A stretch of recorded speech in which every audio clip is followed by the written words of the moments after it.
Eufy S230 versus Eufy c220. Which one is better for you? Let's look in the video.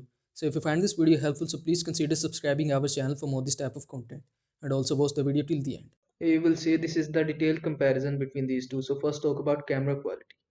230 provided 2K resolution with HDR support and C220 provided 1080p resolution, no HDR. So 230 is better. Now let's look at the field of view. 230 provided 135-degree field of view and 220 provided 120-degree field of view. So 230 is better. Now let's look at the night vision.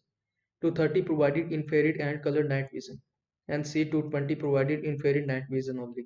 So 230 is better. Now let's look at the power source. 230 provided battery powered with solar panel support and 220 provided battery powered only. So 230 is better. Now let's look at the storage. 230 provided 8 GB built-in with expandable options and 220 provided 4 GB built-in option.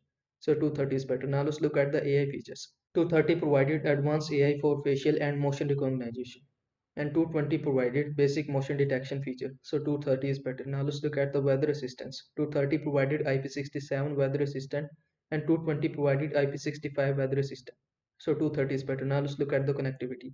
230 provided Wi-Fi 2.4 GHz and 5 GHz connectivity and 220 provided Wi-Fi 2.4 GHz only. So 230 is better. Now let's look at the battery life. 230 provided up to 6 months solar extended evidently battery life and 220 provided up to 3 months battery life. So 230 is better. Now let's look at the price. The price of 230 is higher because of premium features and the price of 220 is lower for budget friendly users. So depend upon the budget. I hope this video was helpful to you. Make sure to like this video and subscribe to my channel for more this type of content. Thanks for watching.